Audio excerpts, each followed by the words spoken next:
Ya, terima kasih Anda masih bergabung bersama kami dan kini kita masuki segmen Create Up. Pembayaran pay later dari waktu ke waktu terus mengalami tren perkembangan yang cukup pesat di Indonesia. Berdasarkan laporan yang dikeluarkan oleh DS Search Fintech Report 2020, PayLater ini menempati urutan kedua sebagai produk fintech yang paling banyak digunakan di Indonesia. Dalam laporan yang didasarkan pada hasil survei kepada 661 orang di Indonesia, 45,2% responden menyatakan bahwa mereka menggunakan PayLater. Dengan hasil tersebut, PayLater mengungguli beberapa produk fintech lainnya seperti investasi 28,4%, InsurTech atau asuransi digital 13%, Payday Loan atau pinjaman gaji 12%. Posisi PayLater yang berada di urutan kedua menandakan bahwa masyarakat Indonesia sudah semakin mengenal dan yakin untuk menggunakan produk keuangan ini. Dengan menggunakan metode pembayaran PayLater, pengguna dapat membeli produk sekarang lalu membayarnya di kemudian hari. Ya, menurut laporan yang sama dari DS Innovate, layanan PayLater dapat dikelompokkan menjadi dua, yakni layanan PayLater yang dimiliki oleh startup digital selain fintech yaitu e-commerce, OTA, ride-hailing service, dan lain sebagainya. Dan layanan PayLater yang dihadirkan oleh startup fintech juga ini nampaknya digemari oleh masyarakat. Setiap penyedia PayLater memiliki limit bunga dan jangka waktu pinjaman yang berbeda dan masyarakat yang menggunakan PayLater diimbau menggunakannya harus dipastikan sudah terdaftar dan juga diawasi oleh otoritas jasa keuangan. Hingga keamanannya itu lebih terjamin. Betul gitu sekali. Ya, dan untuk berbincang mengenai satu topik yang menarik yaitu adalah mengenai ulik platform fintech untuk creators, freelancers, brands, dan juga agensi. Sudah tersambung melalui video conference ada Mas Wafa Taftazani, founder dan juga CEO dari Upbank. Selamat pagi Mas Wafa. Halo, selamat pagi. Ya, apa kabar? Baik, Mas. Oke, kalau tadi ngomongin soal PayLater ini adalah salah satu layanan di fintech yang nampaknya digemari oleh masyarakat Indonesia. Tapi kalau ngomongin soal Upbank sendiri, ini adalah fintech yang tentu saja melayani segmen tadi ya, secara spesifik sudah disebutkan. Ada creators, freelancers, brands, dan juga agencies. Nah, kalau dilihat dari segmen ini, Mas Wafa melihat kebutuhan mereka akan platform fintech khusus buat mereka tuh gimana sih? Apakah cukup tinggi? Iya, sangat tinggi sebenarnya, Mas. Karena di Indonesia itu sektor ekonomi kreatifnya dan lebih spesifiknya ekonomi kreator itu sangat besar ya. Menurut catatan Kemenparekraf, jumlah pelaku ekonomi kreatif itu mencapai 8,2 juta pelaku. Dan yang spesifik dengan ekonomi kreator, yang dengan ekosistem ekonomi kreator, berarti influencer, kemudian agency, talent management, brand, dan lain-lain, itu jumlahnya menurut research kami internal mencapai 700.000 sampai dengan 1 juta pelaku. Dan kebutuhannya luar biasa karena pertama biasanya pelaku ekonomi kreatif ini dan ekonomi kreator secara khususnya biasanya mereka belum mendapatkan akses resmi ke sistem keuangan yang formal. Sehingga biasanya mereka mengalami kesulitan ketika ingin mendapatkan pendanaan yang terkait dengan misalnya modal kerja, kemudian pendanaan invoice, pendanaan purchase order, dan lain-lain.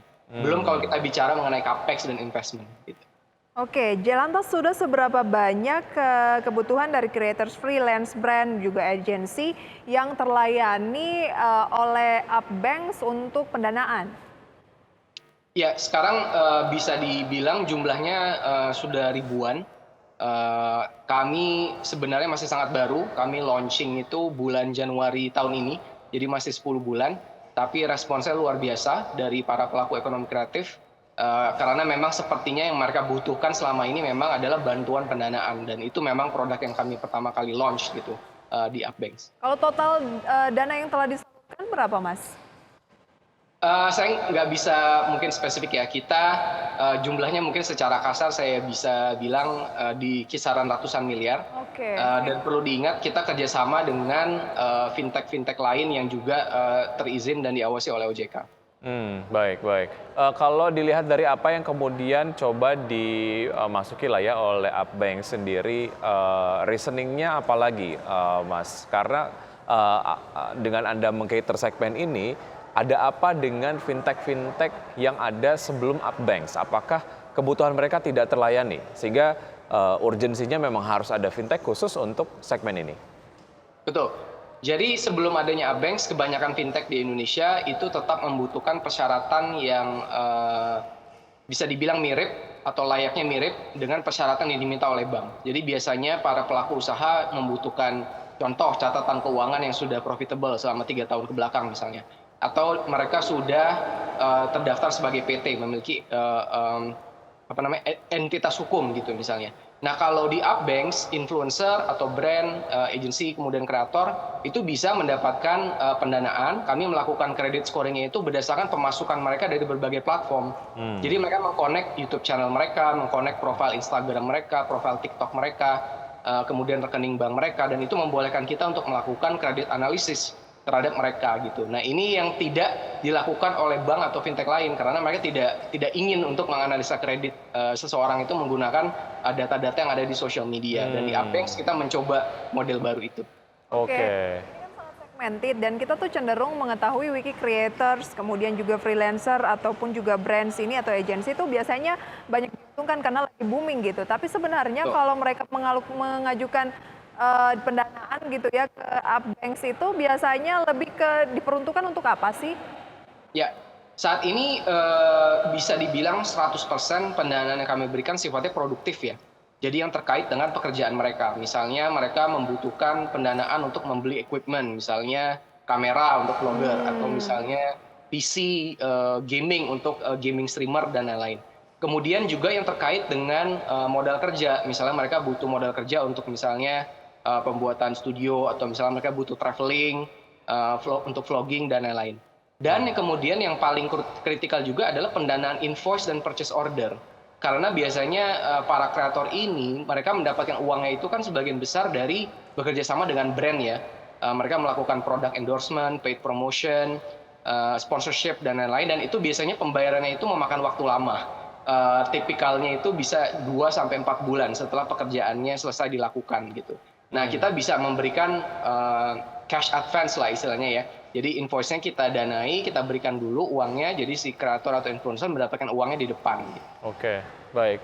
Hal yang menarik saat Anda sampaikan tadi dari Anda sebagai fintech begitu ya, dari apa yang sendiri melihat sumber pemasukan yang tidak hanya satu saja, dan itu memang secara karakteristik ya freelancers banget gitu ya. Beberapa waktu yang lalu juga saya termasuk freelancers, tapi kemudian ingin mengajukan misalnya kredit ke bank gitu misalnya. Harus ada penghasilan tetap yang betul-betul dihasilkan begitu. Tapi kalau case-nya freelancer nggak bisa seperti itu. Tapi kemudian itu Anda lihat sebagai satu challenge dan juga Anda akomodir, ini yang kemudian menarik.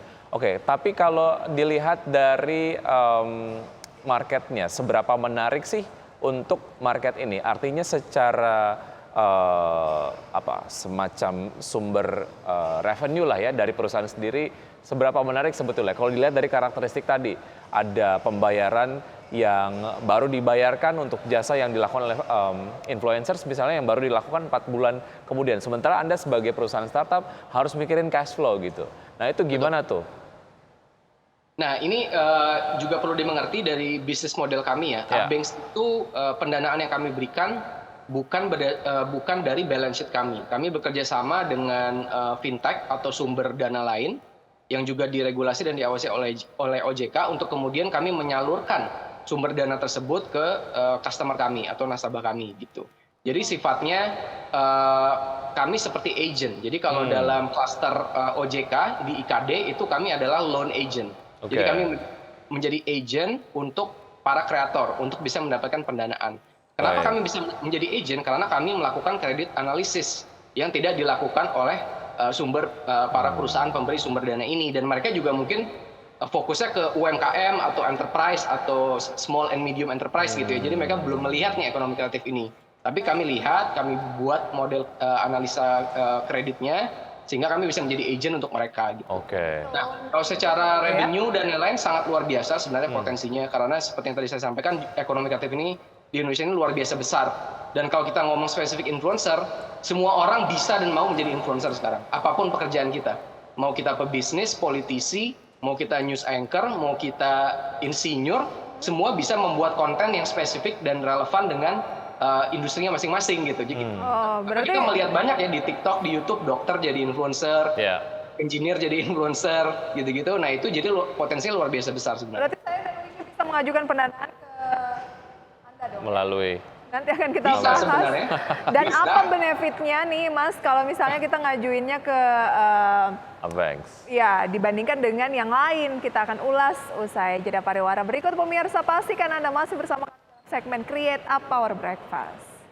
Ya, terima kasih Anda masih bergabung bersama kami di Create Up dan kami masih berbincang dengan Mas Wafa Taftazani, founder dan juga CEO Abanks dan juga co-founder dan juga chairman dari VC Gamers ya.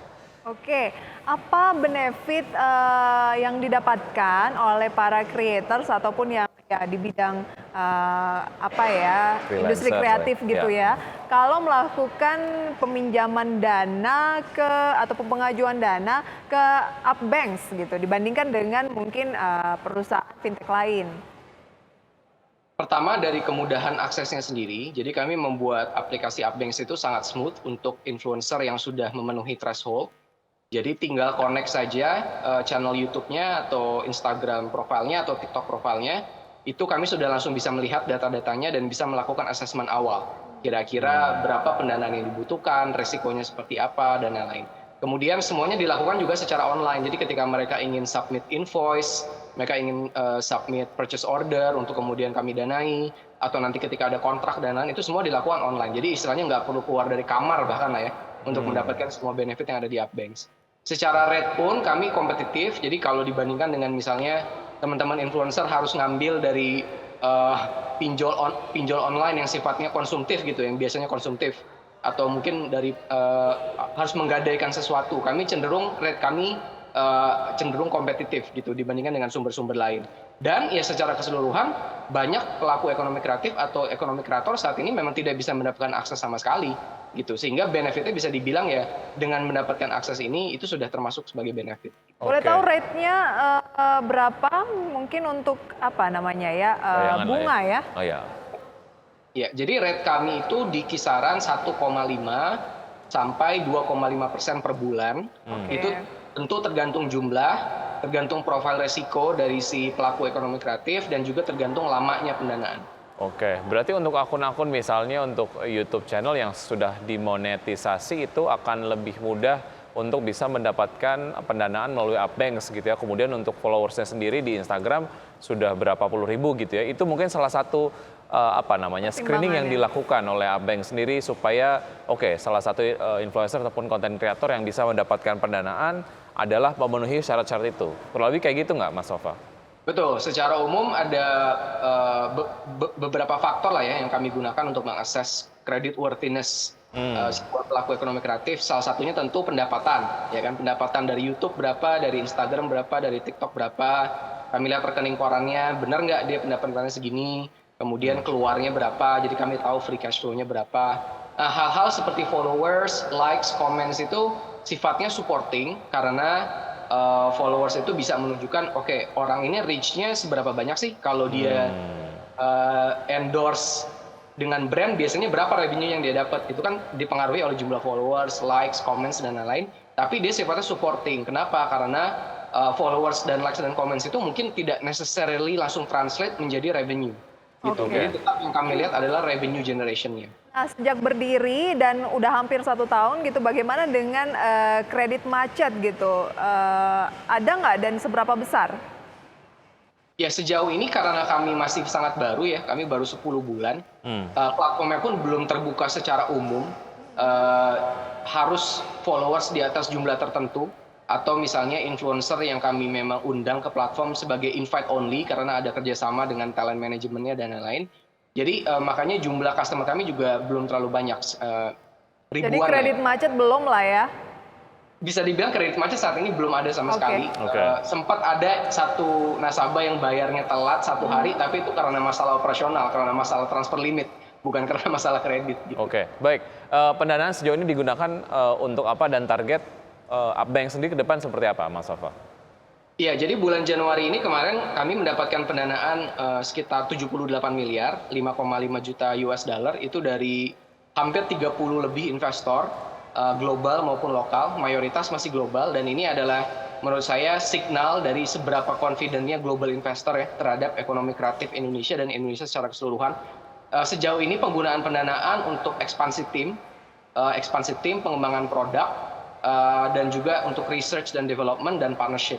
Saat ini kami belum melakukan banyak marketing karena kami masih terus mengembangkan produk, dan kami juga saat ini masih work from anywhere gitu. Jadi semua bisa kerja dari mana aja gitu, dari seluruh Indonesia.